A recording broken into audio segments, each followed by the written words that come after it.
Jadi kita sudah bicara soal salib minggu lalu dan sekarang tema kita adalah karya Roh Kudus. Dan judul kita untuk hari ini adalah Yesus menghembusi Roh Kudus. Ya saudaraku, ini sesuatu yang jarang dibahas. Next, Yesus menghembusi Roh Kudus. Nah ini menarik, kita akan lihat apa bedanya dengan Pentakosta. Apa bedanya dengan Kisah Rasul pasal yang kedua. Ini terjadi kapan? Kenapa Yesus harus menghembuskan Roh Kudus kepada murid-muridnya? Next yang berikutnya. Oke, dalam bagian ini kita melihat janji Yesus akan kedatangan Roh Kudus. Ini disampaikan jauh hari sebelum dia disalib. Walaupun ini diucapkan dalam kata-kata perpisahannya. Ya. Yohanes 14 ayat 1 tentang rumah Bapa. Jadi sebelum Yesus disalibkan dia memberikan penghiburan, jangan gelisah, jangan khawatir, di rumah Bapakku banyak tempat tinggal. Dan jangan khawatir, kita semua akan dapat coupling di sana yang percaya kepada Tuhan gitu ya. Dan kemudian dia bicara soal Roh Kudus, Yohanes 14 ayat 16. Aku akan meminta kepada Bapa dan ia akan memberikan kepadamu seorang penolong yang lain supaya ia menyertai kamu selama-lamanya, yaitu Roh kebenaran. Ya, jadi Roh kebenaran, penolong yang lain. Dalam bahasa Inggris, the other advocate. Jadi dalam bahasa Inggris Tuhan memberikan advokat yang lain. Tuhan memberikan pendamping yang lain. Jadi ini advokat yang gratis saudaraku ya. Menarik dalam bahasa Inggris, penolong yang lain dipakai kata the other advocate. Jadi penasehat yang lain. Jadi kalau Bapak Ibu punya masalah hukum gak bisa bayar pengacara, ternyata Roh Kudus adalah advokat yang diberikan dari sorga. Yang setuju katakan amin. Haleluya. Bilang sama kanan kirimu, kita punya advokat loh. Bilang saudaraku, haleluya. Ya. Ini janji Tuhan untuk Roh Kudus hadir. Ayat 26, masih di ayat 14. Tetapi penghibur yaitu Roh Kudus yang akan diutus oleh Bapa dalam namaku, dialah yang akan mengajarkan segala sesuatu kepadamu dan akan mengingatkan kamu akan semua yang telah kukatakan kepadamu. Lagi-lagi dia mengucapkan Roh Kudus itu akan diutus oleh Bapa dan dia akan mengajarkan kita banyak hal. Kemudian maju ke Yohanes 16 ayat 7 kita baca sama-sama, 2, 3. Namun benar yang kukatakan ini kepadamu adalah lebih berguna bagi kamu jika aku pergi. Sebab jikalau aku tidak pergi, penghibur itu tidak akan datang kepadamu. Tetapi jikalau aku pergi, aku akan mengutus dia kepadamu. Ya, jadi Bapak Ibu Saudaraku, Tuhan berkata, lebih baik kalau aku naik ke surga. Aku selesai dengan misiku dan kemudian ada penolong yang lain yang akan datang kepadamu. Saya ingat ketika Fion pamit dari Karisma dan kemudian dia membangun karir pelayanan di Jogja, saudaraku ya. Saya enggak berkata Fion ini Yesus, saudaraku, enggak, saudaraku ya. Tetapi dengan kepergian Fion, kita sempat kolaps, kita sempat bingung. Aduh, Fion pergi ke Jogja, enggak ada lagi yang diandalkan. Tapi dengan demikian muncul potensi-potensi yang baru. Dan pada akhirnya secara positif kita berkata ada lebih baik Fion pergi dan membangun pelayanan di Jogja gitu ya. Supaya yang lain-lain muncul begitu ya. Dan pertanyaannya bagaimana kalau Bapak Gembala pergi? Haleluya, puji Tuhan ya. Semoga ketika Bapak Gembala lebih berguna pergi, maka akan ada potensi-potensi yang lain yang akan muncul dan berkembang. Yang setuju katakan amin. Tidak ada yang amin, saudaraku. Pak jangan sering-sering misi Pak, jangan sering-sering pergi Pak. Belum ada yang bisa menggantikan Pak Gembala. Ya, oke. Jadi saya harus bijak juga saudaraku ya. Tetapi Yesus berkata ada lebih baik kalau aku pergi. Sebab kalau aku enggak pergi, Roh Kudus enggak datang. Next saudaraku yang berikutnya. Nah, setelah Yesus menyampaikan janji itu, maka tiba-tiba di Yohanes 20 ayat 22 ada sebuah peristiwa di mana Yesus mengembusi mereka. Mengembusi atau menghembusi sama ya. Yohanes 20 ayat 22. Dan sesudah berkata demikian, kita nanti akan lihat sebelum Yesus mengembusi, Yesus ngomong sesuatu. Apa yang dia sampaikan? Sebentar kita akan lihat. Menarik. Dan sesudah ia berkata demikian, ia mengembusi mereka dan berkata, terimalah Roh Kudus. Dalam bahasa Indonesia sehari-hari, lalu ia meniupkan nafasnya kepada mereka dan berkata, terimalah Roh Allah. Ini menarik saudaraku. Dia ngomong apa sih sebelum dia meniupkan nafasnya? Dia kira-kira ngomong apa? Sebentar kita akan lihat, saudaraku, sabar ya. Tapi ini menarik. Ini tentu terjadi sebelum Kisah Rasul 2. Ini terjadi sebelum Roh Kudus dicurahkan di loteng Yerusalem. Apa bedanya? Apa maksudnya? Next, saudaraku. Sebelum menjawabnya, kita mau lihat dulu kapan peristiwa ini terjadi. Tadi Yohanes 20 ya, sekarang kita akan lihat konteksnya. Yohanes 20 ayat 1. Pada hari pertama minggu itu, pagi-pagi benar, ketika hari masih gelap, pergilah Maria Magdalena ke kubur itu, dan ia melihat bahwa batu telah diambil dari kubur.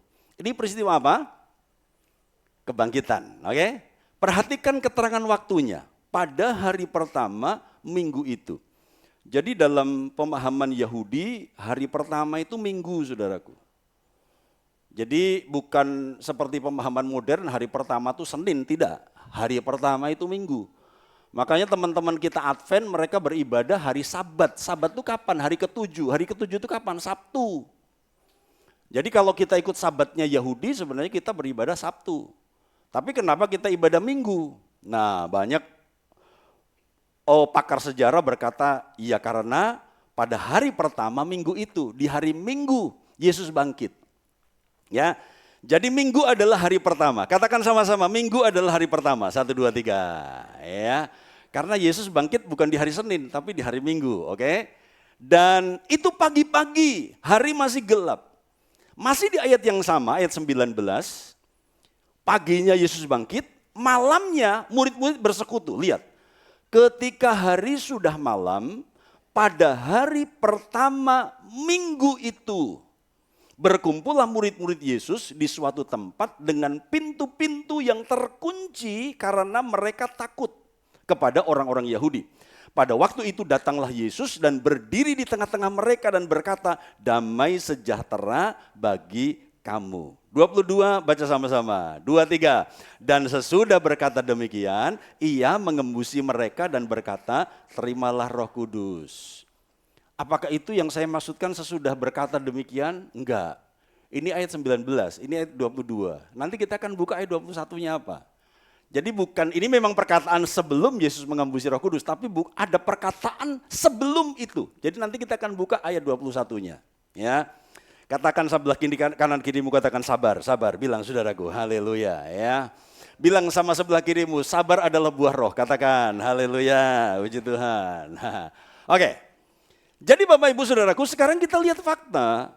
Kapan peristiwa Yesus menghembusi mereka dengan Roh Kudus? Itu terjadi pada hari pertama dia bangkit. Pagi dia bangkit, kemudian terjadi kehebohan. Maria lihat kok mayatnya Yesus tidak ada. Dan kemudian dia beritahukan kepada murid-murid, Petrus sama Yohanes lari. Lihat kosong, mereka syok, mereka kaget. Dan kemudian Yesus menampakkan diri kepada Maria.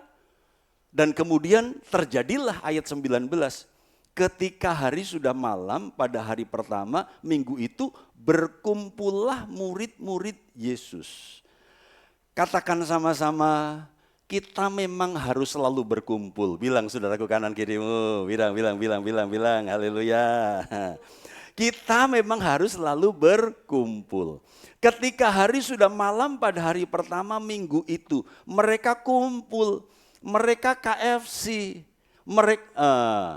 Jadi ini buat teman-teman kita yang baru ya, saudara-saudara kita yang bingung.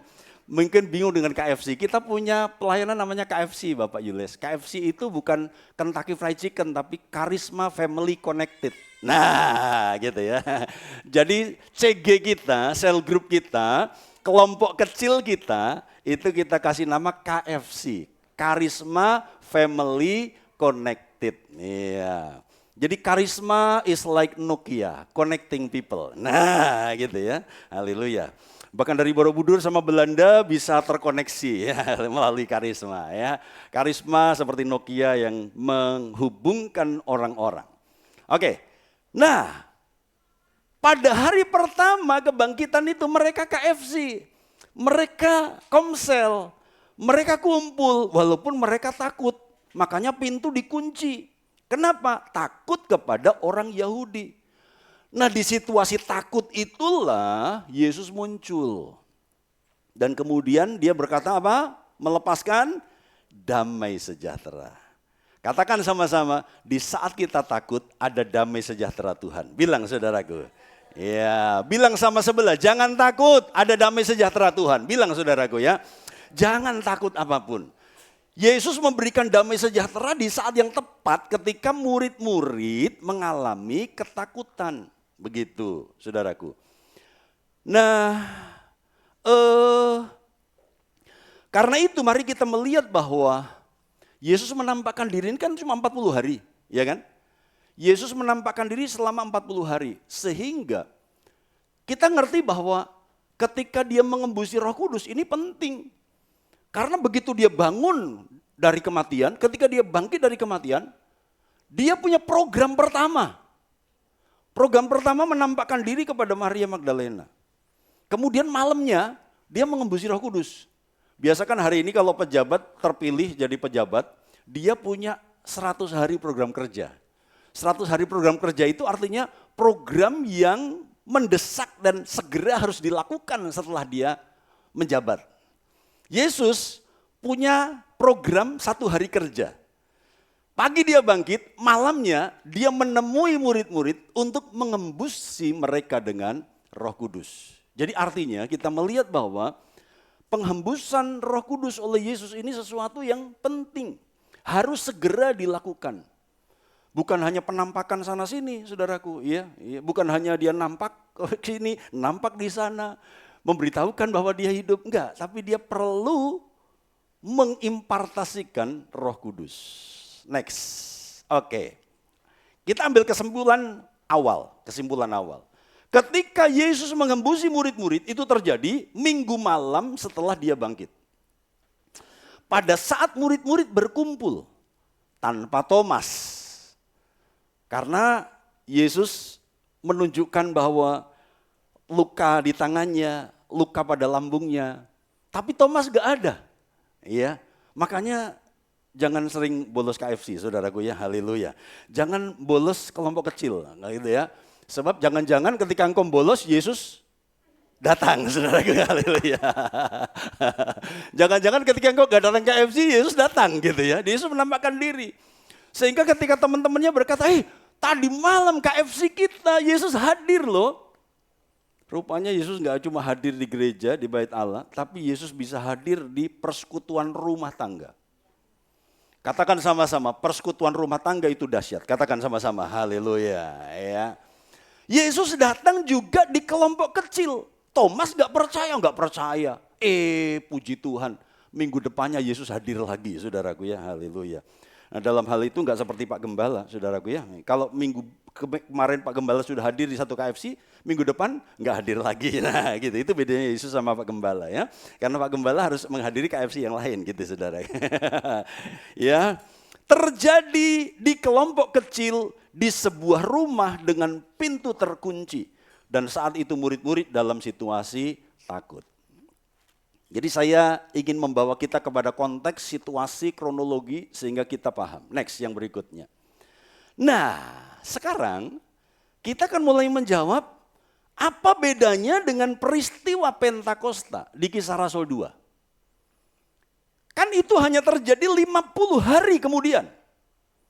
Pentakosta adalah peristiwa yang terjadi pencurahan Roh Kudus 50 hari setelah dia bangkit dari kematian. Ini kan tinggal 50 hari lagi. Kenapa dia perlu mengembusi murid-muridnya dengan Roh Kudus? Bedanya apa? Next. Oke, kita mulai mengarah ke sana. Ketika Yesus meniupkan nafasnya kepada murid-murid, itu mengingatkan saat Tuhan Bapa meniupkan nafasnya kepada Adam. Baca Kejadian 2 ayat 7. 2, 3. Ketika itulah Tuhan Allah membentuk manusia itu dari debu tanah dan mengembuskan nafas hidup ke dalam hidungnya. Demikianlah manusia itu menjadi makhluk yang hidup. Perhatikan fakta ini. Ketika Bapa menghembuskan nafasnya, maka Adam jadi hidup. Lalu apa hubungannya dengan ketika Yesus mengembusi murid-muridnya? Next. Ketika Tuhan mengembuskan nafasnya, Adam menjadi makhluk yang hidup. Ketika Yesus menghembuskan nafasnya, murid-murid menerima hidup baru. Katakan sama-sama, hidup baru adalah awal pekerjaan roh. 1, 2, 3. Jadi nanti dalam perkembangan Bapak Ibu, ketika orang percaya kepada Yesus, maka Roh Kudus memeteraikannya di dalam hatinya. Jadi itu langkah awal saja. Belum penuh Roh Kudus. Jadi ketika Yesus mengembuskan nafasnya, murid-murid menerima hidup yang baru. Sekali lagi dalam perkembangannya, ketika orang percaya kepada Roh Kudus, dia dimeteraikan oleh Roh Kudus. Roh Kudus jadi meterai. Jadi ini adalah awal dari bagaimana kemudian Tuhan membuat pola kehidupan baru untuk orang-orang percaya. Next. Nah, yang berikutnya kita melihat bahwa Roh Kudus dihembuskan mengatasi rasa takut. Jadi kalau Anda adalah tipe orang yang penakut, maka engkau perlu Roh Kudus, ya.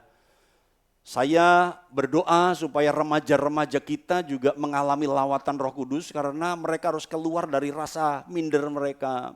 Mereka harus keluar dari rasa tidak percaya diri, rasa malu yang berlebihan, saudaraku. Mereka akan jadi berbeda kalau mereka penuh Roh Kudus. Iya. Saya nih dulu minder. Saya tuh dulu nggak pede. Iya.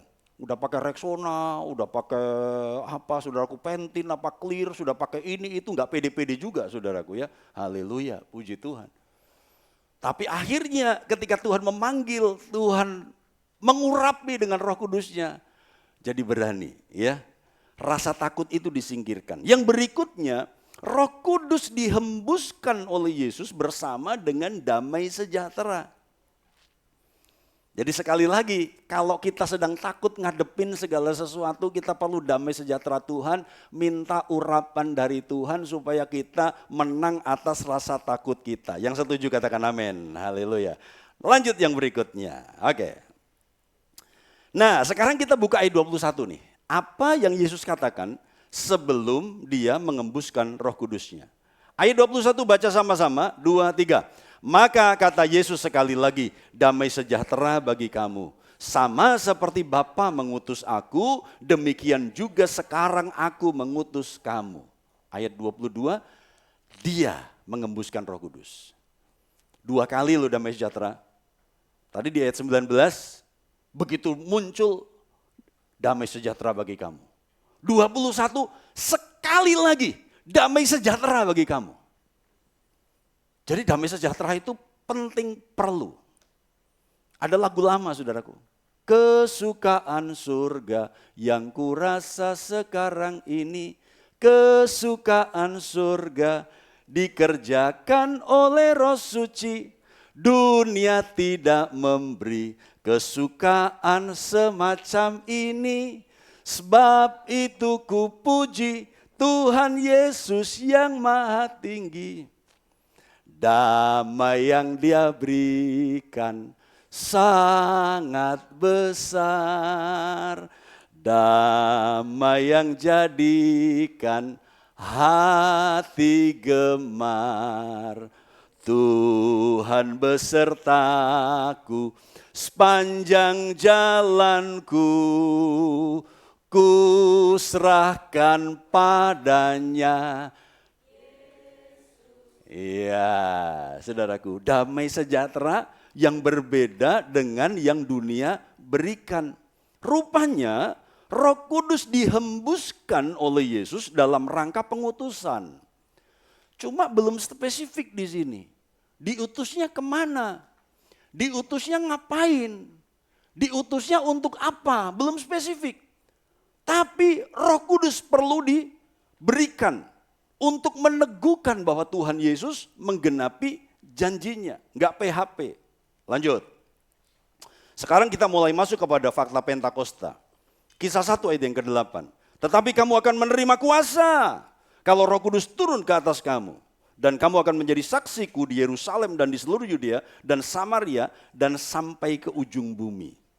Oh, misinya mulai jelas, pengutusannya mulai jelas. Yerusalem, Yudea, Samaria sampai ke ujung bumi. Kenapa dipakai kata dan, bukan atau? Karena itu pekerjaan yang bukan berurutan. Yerusalem dulu, bukan lalu. Kenapa bukan lalu? Yerusalem lalu di seluruh Yudea, lalu Samaria, lalu ujung bumi. Alkitab berkata nggak pakai lalu. Bible not use word then, but and. Iya, sebab itu harus dikerjakan bersama-sama. Yerusalem dikerjakan, Yudea dikerjakan, sementara garap Yerusalem, Yudea dikerjakan, sementara garap Yudea, Samaria dikerjakan, sambil menggarap Samaria, seluruh ujung bumi dikerjakan. Makanya bukan then, tapi and. Ya. Karena itu area-area yang harus digarap secara bersama-sama. Jadi jangan nunggu keluarga kita baik-baik saja baru kita melayani. Enggak, sambil keluarga kita dipulihkan, kita harus terus terjun melayani. Jadi saksi, saudaraku. Gitu. Jangan nunggu kaya dulu baru pengen melayani jadi berkat. Enggak, sambil engkau diperkaya Tuhan, engkau melayani dan nabur. Haleluya. Jangan nunggu pinter dulu baru jadi saksi. Tapi sementara kita diajar jadi pinter, maka kita juga harus mengerjakan pekerjaan Tuhan. Yang mengerti katakan amin, saudaraku ya. Tepuk-tepuk sebelahmu, Tuhan menerima engkau apa adanya. Bilang saudaraku, haleluya ya. Tuhan mau pakai siapa saja yang mau, bukan mampu. Tuhan gak pakai orang yang mampu, Tuhan pakai orang yang mau. Kalau mau pasti dikasih kemampuan. Nah gitu ya. Sekarang misinya jelas, sampai ke ujung bumi. Oh, global vision. Makanya kita mulai punya ngimpi Karisma International Church. Haleluya. Ya. Kita mulai ngimpi sambil garap karisma yang kecil ini. Sambil kita ngimpi gede seperti apa yang Tuhan mau. Kita akan lihat saja. Kisah 1 ayat 15. Pada hari itu berdirilah Petrus di tengah-tengah saudara-saudara yang sedang berkumpul itu. Kira-kira berapa? 120 orang banyaknya. Yang kumpul semakin banyak. Kalau tadi di Yohanes 20 ketika Yesus mengembusi Roh Kudus, yang kumpul cuma murid inti. Yang kumpul sedikit orang, sekarang semakin luas. 120 orang. Kisah 2 ayat 8. Kita baca sama-sama 2, 3. Bagaimana mungkin kita masing-masing mendengar mereka berkata-kata dalam bahasa kita sendiri, yaitu bahasa yang kita pakai di negeri asal kita.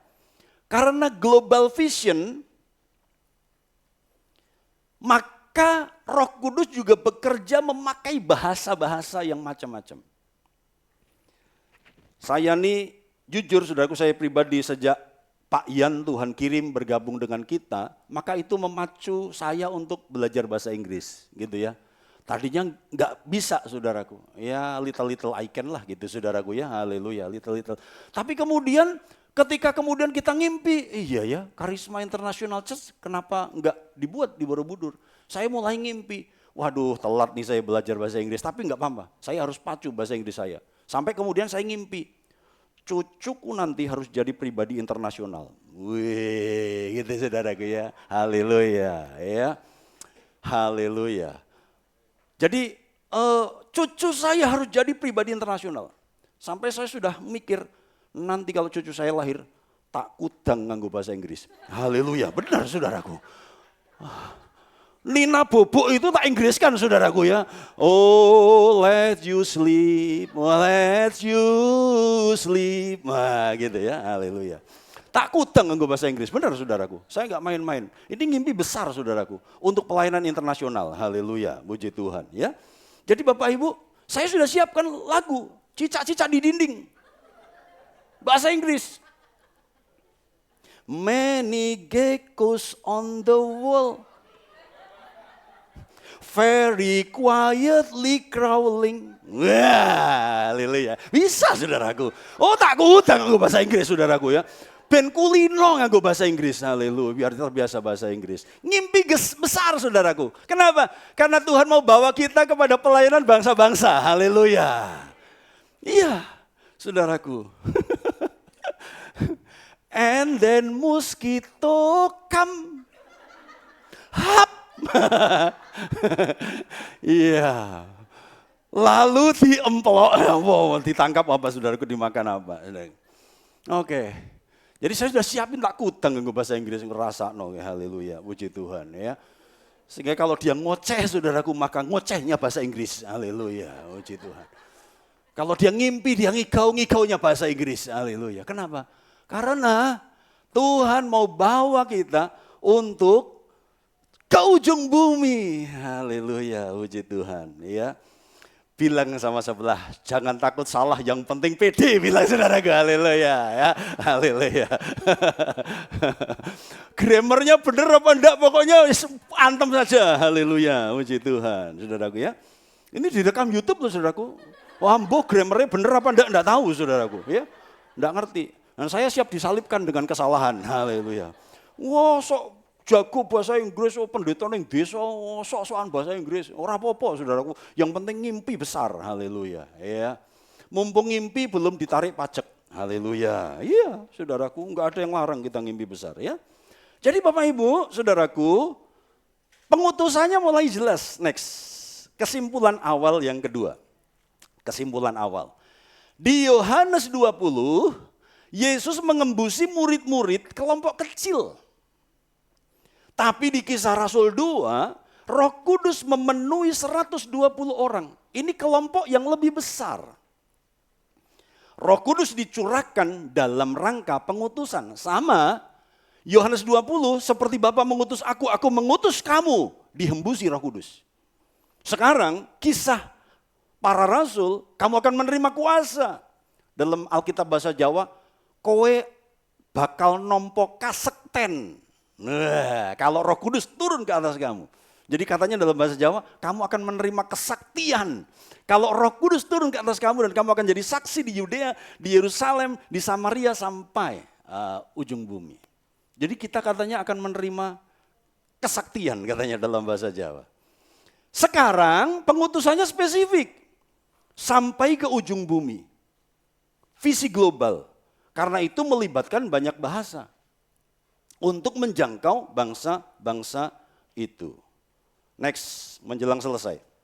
Yohanes 20, Yesus mengembusi murid-murid adalah pendahuluan dari apa yang akan terjadi 50 hari ke depan, Pentakosta.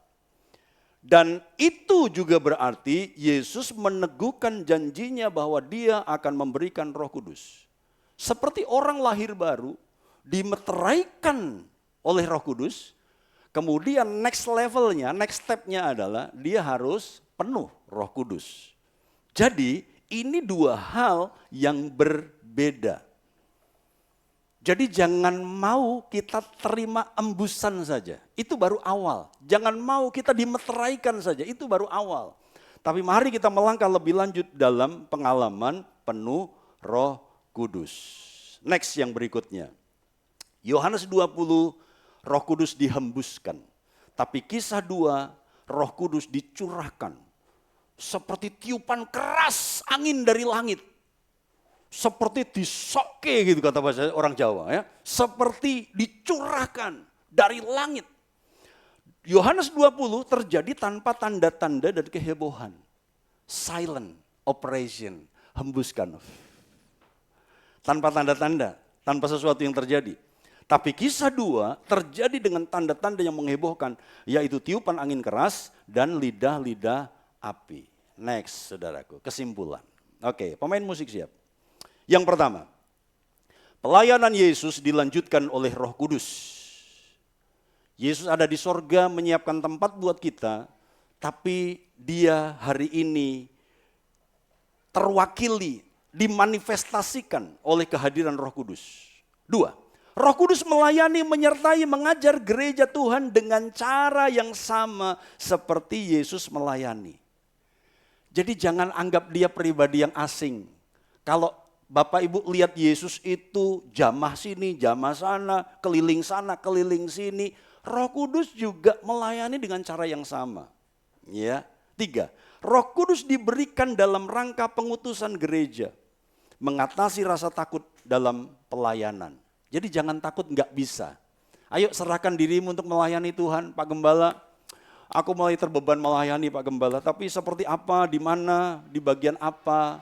Nanti kita diskusikan, kita ngobrol, kita berdoa sama-sama. Tapi yang penting hati ini mau melayani, gitu ya.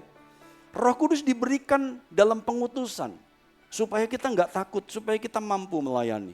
Yang terakhir, Yesus dalam tubuh fisiknya tidak maha hadir, tapi Roh Kudus maha hadir.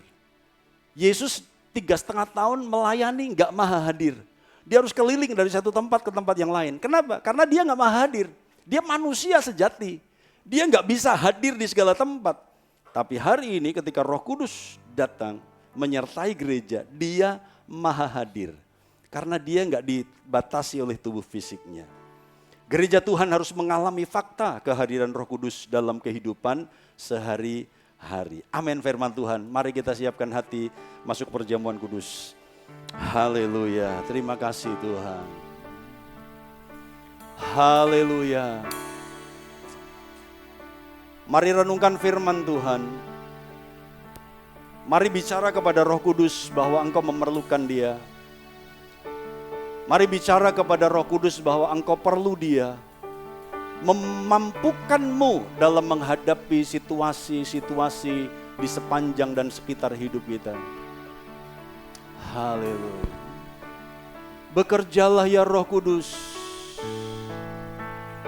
Bekerjalah ya Roh Kudus. Bertatalah, bertatalah lebih lagi. Urapanmu, lawatanmu, kaulah yang ku perlu. Kau terutama di hidupku. Bekerjalah ya Roh Kudus. Bertatalah lebih lagi. Urapanmu, jamahanmu, kaulah yang ku perlu. Kau terutama di hidupku. Dari awal Roh Kudus hadir di sini. Roh Kudus hadir di sini. The Holy Spirit is here. Pribadi yang menawan dan suci. A charming and holy person. Ku rindu mendekat. I long to draw near. Hati-hatimu. To understand your heart. Walking in your will. Roh Kudus manis dan lembut. The Holy Spirit is sweet and gentle. Penolong yang sejati dan suci. A true and holy helper. Ku rindu mendekat. I long to draw near. Mengerti hatimu. To understand your heart. Roh Kudus hadir di sini. Roh Kudus hadir di sini. Dia memahami hatimu yang sedang galau. Menawan dan suci. Ku rindu mendekat, mengerti hatimu. Berjalan dalam kehendak-Mu. Roh Kudus manis. manis dan lembut, pribadi yang menawan. Sejati dan suci. Ku rindu mendekat, mengerti hatimu, berjalan dalam kuasa-Mu. Bekerjalah ya Roh Kudus, bertahtalah enthroned in our heart, Lord. Jamahanmu, Kaulah yang ku perlu, Kau terutama di hidupku. Bekerjalah, bekerjalah ya Roh Kudus, lebih lagi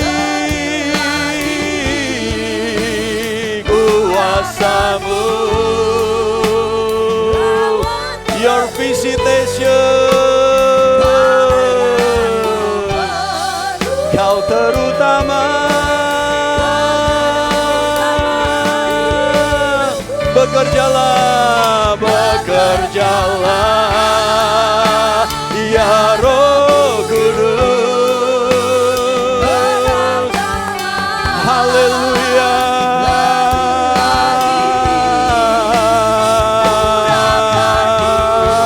Jamaah,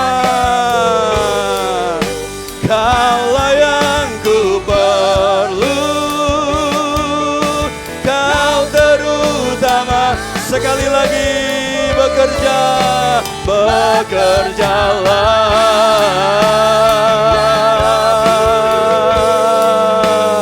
bertahtalah lebih lagi kuasa-Mu, jamahan-Mu, Kaulah yang ku perlu, Kau terutama di hidupku. Kau terutama, Kau terutama di hidupku. Katakan, Kau terutama di hidupku. Sembah Tuhan. Holy Spirit, my best friend.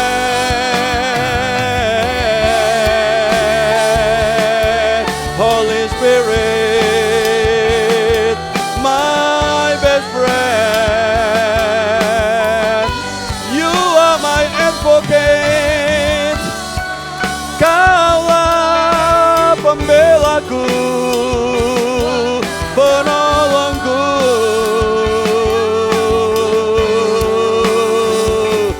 Holy Spirit,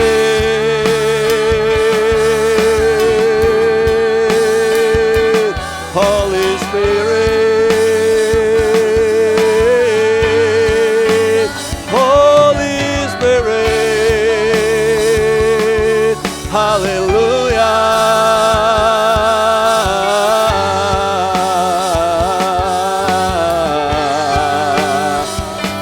Haleluya. Apa kebutuhanmu, apa keperluanmu, sampaikan kepada Roh Kudus. Roh Kudus, Engkau advokatku, Engkau pengacaraku, Engkau pembelaku, Engkau yang memperjuangkan perkaraku. Roh Kudus adalah advokatmu, saudara-saudara. Roh Kudus adalah advokat kita. Mari bicara kepada Roh Kudus beban hidupmu, persoalan yang kau gak mampu kau selesaikan. Dia ada di tengah-tengah kita.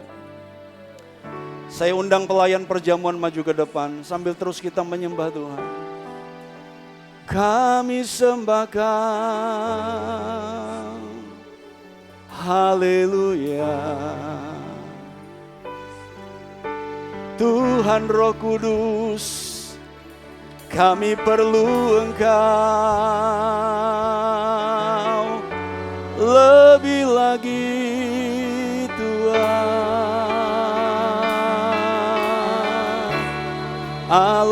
Kudus, kami perlu Kau.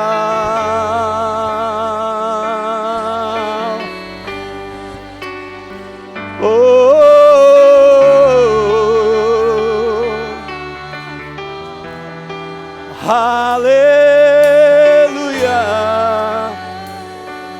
Tidak peduli apa kata manusia, dengar kata Roh Kudus. Tidak peduli apa kata dunia, dengar suara Roh Kudus yang memanggilmu, yang mengutusmu, yang mengharapkan engkau bangkit kembali. Oh, here I am, Lord. Here I am, Lord. Hear me, Lord. Hallelujah.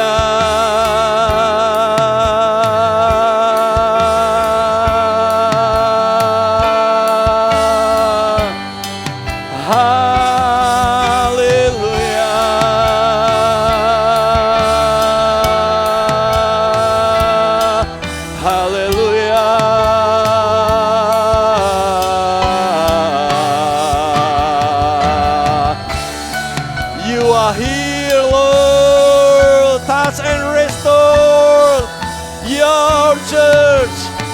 Oh, pulihkan, pulihkan,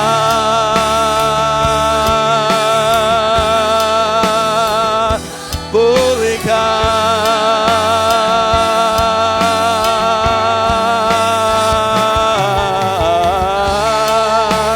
pulihkan.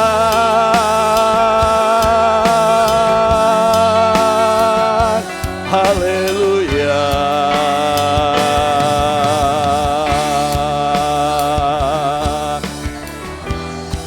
Amin.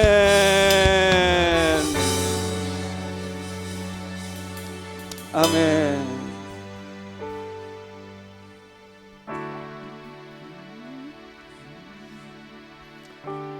Sebentar kami akan terima tubuh dan darah-Mu Tuhan. Biarkan Tuhan berbicara, Tuhan yang lanjutkan karya-Mu. Wahyukan apa yang Kau mau atas gereja-Mu. Ini waktu-Mu. Sebab sudah tidak lama lagi Tuhan. Janji-Mu harus digenapi. Kami semua harus jadi alat-Mu Tuhan. Dalam nama Yesus kami terima tubuh dan darah-Mu. Haleluya. Amin. Tidak seperti biasanya. Sementara Bapak Ibu dilayani, saya memberi kesempatan Bu Grace untuk bersaksi bagaimana proses ketika dipenuhi Roh Kudus. Tidak usah menyebut gereja, tetapi latar belakang kenapa dulu dia menolak kepenuhan Roh Kudus, tetapi Bu Grace ini mengalami di karisma. Ya, jadi biarkan bersaksi. Bapak Ibu akan dilayani, kalau ada yang kelewatan angkat tangan supaya tidak ada yang terlewat. Ya, silakan Bu Grace. Wah, ini surprise banget Pak Gem, mendadak ya. Saya dari kecil sampai menikah itu saya bertumbuh di gereja Protestan di Malang ya. Lalu waktu saya kuliah saya praktek juga, karena saya musik gereja, praktek juga di gereja Protestan. Waktu menikah dengan suami saya orang GPDI, saya pikir ya udah nggak apa-apa selama Alkitabnya sama. Kami bikin janji kalau pagi akan beribadah di sini, kalau sore akan bergereja di Magelang, di gereja Protestan, jadi mau jadi keluarga gado-gado begitu. Tapi ternyata tahun 98 saya nikah, tahun 99 itu ada lawatan Roh Kudus, saya lupa bulan apa itu. Sekitar bulan Juni atau Juli begitu ada lawatan Roh Kudus di sini. Sebentar saya mau cerita. Jadi waktu pengantin baru itu kami selama lebih kurang seminggu itu diskusi terus soal Roh Kudus. Saya ngotot pokoknya yang saya tahu orang terima Yesus sebagai juru selamat itu sama dengan dipenuhi Roh Kudus. Itu sama. Dibaptis Roh Kudus apa sama, pokoknya itu sama, dimeteraikan Roh Kudus semua sama. Suami saya ngotot, enggak itu enggak sama. Dia punya ayat, saya juga punya ayat sendiri. Diskusi terus sampai lebih kurang seminggu lebih. Tapi dalam hati saya, biarinlah dia berpikir gitu, saya berpikir gini, karena saya juga di gereja kami di Malang itu ada seminar-seminar tentang itu, tentang Roh Kudus dan sebagainya. Sepengetahuan saya itu sama saja gitu ya. Tapi ketika tahun 99 ada lawatan Roh Kudus di sini, saya wow, kayak gini toh Roh Kudus itu, dahsyat gitu kan. saya diem-diem rindu gitu. Tuhan aku juga mau gitu, aku juga mau kalau ternyata ini beda aku mau gitu kan. Ternyata waktu Pak Doni, Ibu Doni masih sugeng, kami sering main keluarganya, Bu Febe, keluarga saya sering kalau hari Minggu atau apa tuh main ke rumahnya bapak mertua ngobrol-ngobrol. Pas saya tidur di kamar depan, Bu Febe juga tidur di kamar depan. Sementara Bu Febe tidur, ranjang sini saya tidur juga, ini siang-siang sambil tiduran ngobrol-ngobrol gitu. Terus tiba-tiba dalam keadaan tidur itu saya dipenuhi Roh Kudus dan saya berbahasa roh, ditandai dengan berbahasa roh. Dalam posisi tidur loh ini, dalam keadaan ngobrol loh dengan Bu Febe ya kan. Disitulah saya menyesal saudara. Kenapa kok menyesal? Kok enggak dari dulu? Kok enggak dari dulu saya dipenuhi Roh Kudus? Ternyata setelah dipenuhi Roh Kudus saya memahami. Jadi sebelum dipenuhi Roh Kudus, kita mau hidup kudus. Itu dengan upaya kita sendiri, dengan susah payah kita berusaha hidup kudus dengan kesalehan dan sebagainya. Tapi setelah dipenuhi Roh Kudus saya paham. Kita melakukan kehidupan kudus itu karena dibantu, ditolong oleh Roh Kudus untuk hidup kudus. Diberi kemampuan, diberi peringatan, diberi kepekaan dan terus bergaul dengan Roh Kudus. Itu yang saya alami, singkat cerita aja Pak Gem. Baik, haleluya. Mari terus dalam hadirat Tuhan. Holy Spirit rain down. Artinya Roh Kudus dicurahkan. Holy Spirit rain down. Roh Kudus dicurahkan seperti hujan. Rain down. Rain down. Rain on us. Dia dicurahkan seperti hujan yang turun kepada kita. Holy Spirit rain down.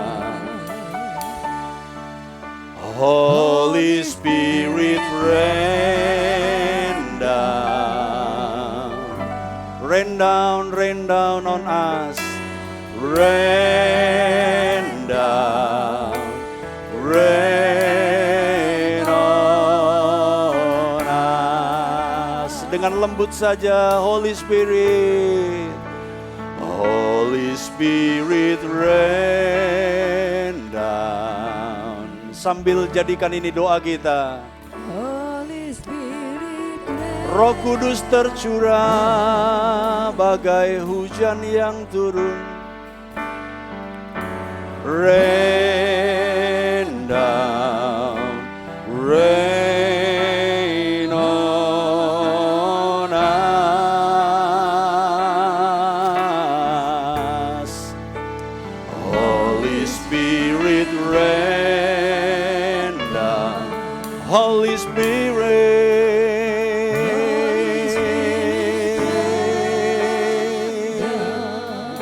rain down, rain down, rain on us. Kalau sudah kita berdiri bersama-sama. Bekerjalah ya Roh Kudus, bertatalah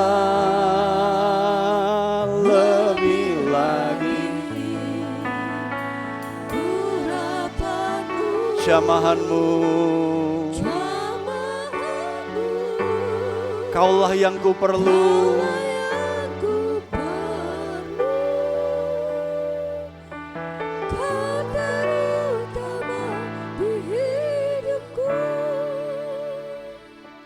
Saya tahu ada hati yang sedang bergumul. Saya tahu ada pribadi yang sedang berjuang mengatasi persoalan-persoalan dalam hidupnya. Roh Kudus yang kau perlu saat ini. Roh Kudus yang engkau butuhkan hari ini. Dan biarkan kita ingat Yesus setelah bangkit dia mengembusi murid-muridnya dengan Roh Kudusnya. 50 hari kemudian dia memenuhi murid-muridnya dengan Roh Kudusnya dan murid-muridnya menjadi pribadi yang berbeda. Bekerjalah ya Roh Kudus. Biarkan aku menjadi pribadi yang berbeda. Jangan dengar apa kata dunia dan dengarkan apa kata firman Tuhan. Sebab Roh Kudus mau pakai hidupmu. Tidak ada alat yang lain. Tuhan gak bisa berpaling ke lain hati lagi. Gereja adalah alat terakhir untuk menggenapi kemuliaannya. Gereja, engkau dan aku adalah alat terakhir untuk menggenapi janjinya atas keselamatan dunia ini. Bekerjalah, bekerjalah, ya Roh Kudus, bertatalah lebih lagi urapanmu, jawabanmu, kaulah yang ku perlu, kau terutama di hidupku. Bekerjalah, bekerjalah, ya Roh Kudus, lebih lagi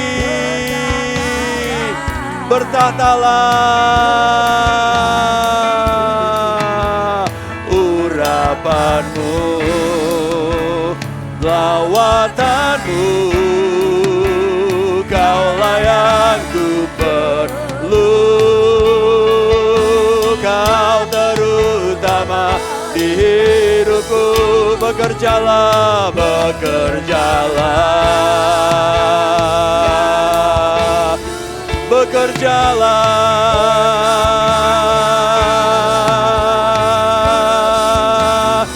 Set us free, Lord.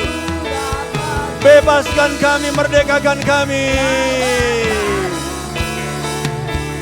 Kaulah yang ku perlu, kau terutama di hidupku. Bekerjalah. Mari kita angkat roti di tangan kanan kita. Bekerja, bertata,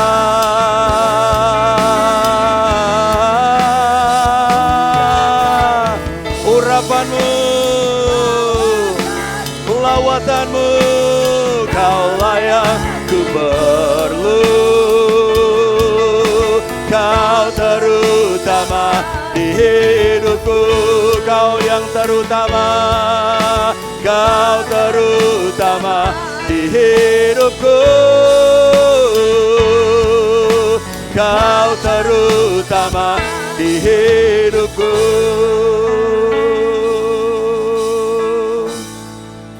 Sebab pada malam sebelumnya diserahkan, ia mengambil roti, memecah-mecahkannya, memberikannya kepada murid-muridnya dan berkata, makanlah, inilah tubuhku, mari makan dengan iman dalam nama Yesus.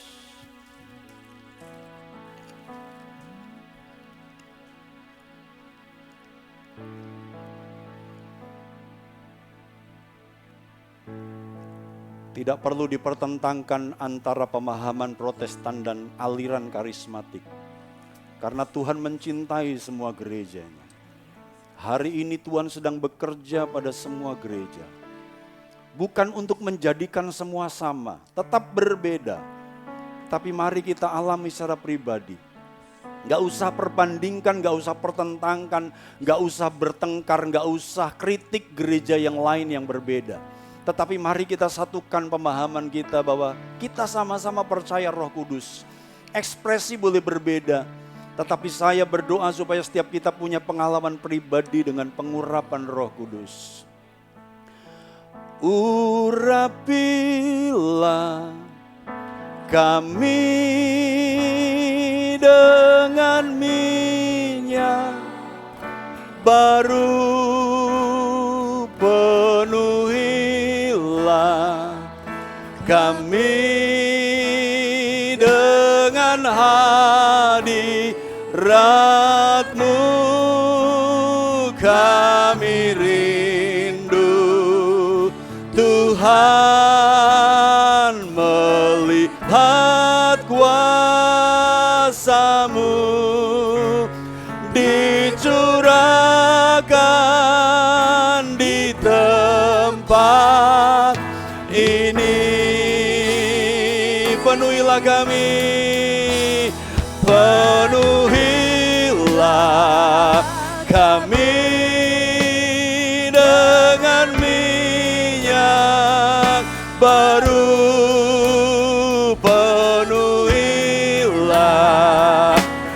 kami dengan hadirat-Mu. Kami rindu Tuhan melihat kuasa-Mu dicurahkan di tempat ini.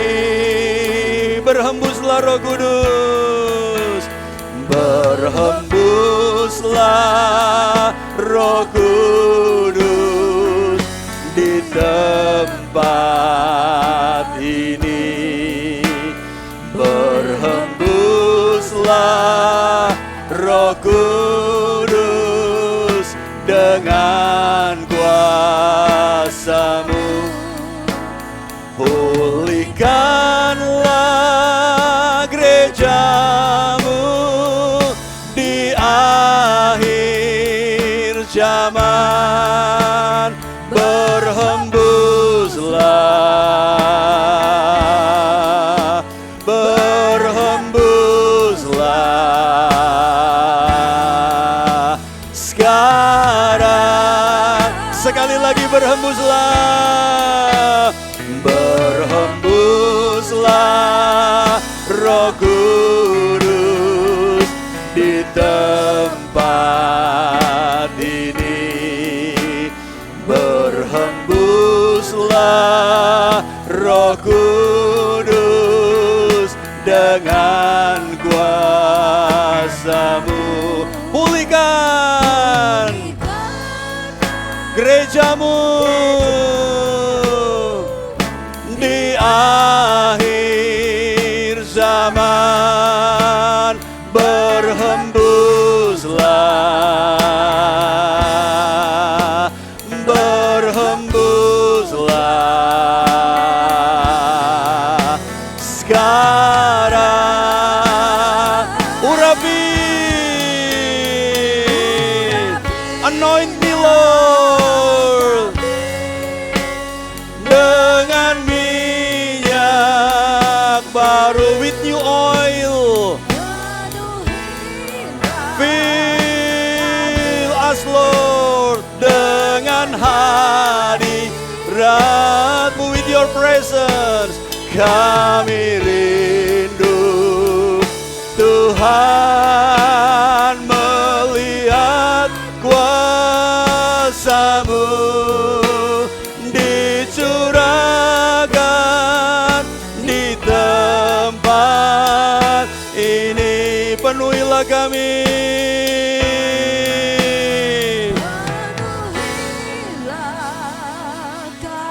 Mari angkat cawan anggur.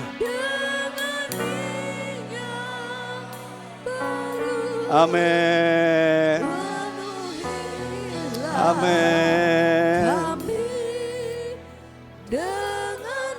Kami masuki masa dimensi baru Tuhan. We enter the new dimension with you. We enter a new dimension with you, Lord.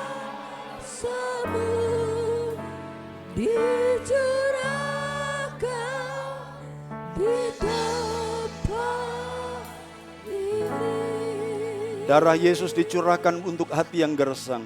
Beberapa di antara engkau merasa jauh dari Tuhan, gak ada hadirat Tuhan dalam hidupmu. Engkau merasa kering dan gersang. Biarkan engkau terima darah Yesus yang menyegarkan hidupmu dan engkau pulang dengan kemenangan yang baru. Dan setelah itu dia mengambil cawan anggur, memberikannya kepada murid-muridnya dan berkata, inilah darahku, darah perjanjian yang ditumpahkan bagi banyak orang. Perbuatlah setiap kali kamu mengingat akan aku. Mari minum dengan iman dalam nama Yesus.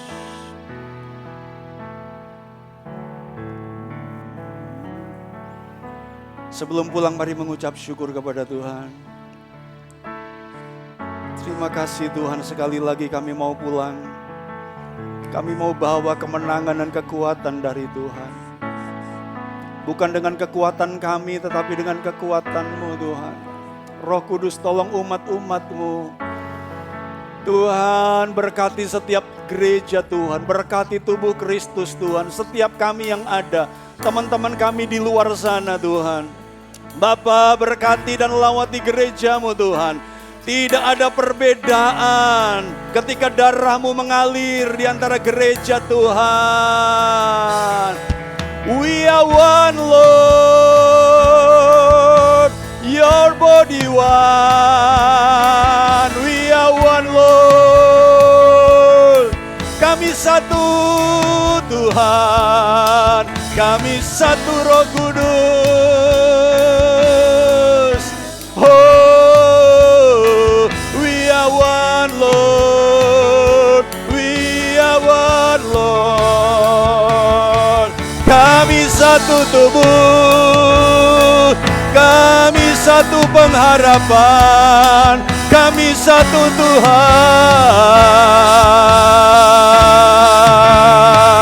Haleluya. Roh Kudus, Roh Kudus,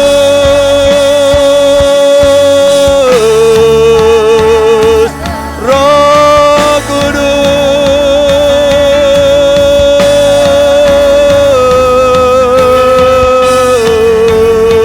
Haleluya.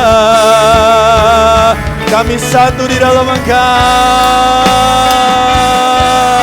Kami satu di dalam Engkau.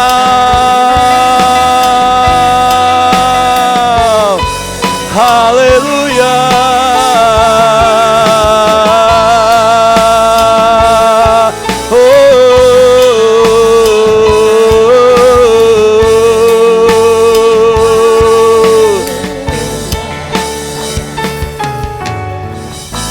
Dan sekarang pulanglah, engkau diutus untuk menjadi berkat.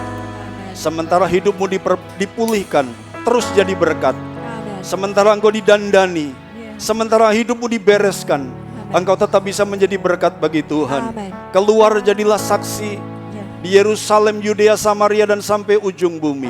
Jadi berkat di komunitasmu, jadi berkat di keluargamu, jadi berkat untuk kotamu, jadi berkat untuk kantormu dan sekolahmu.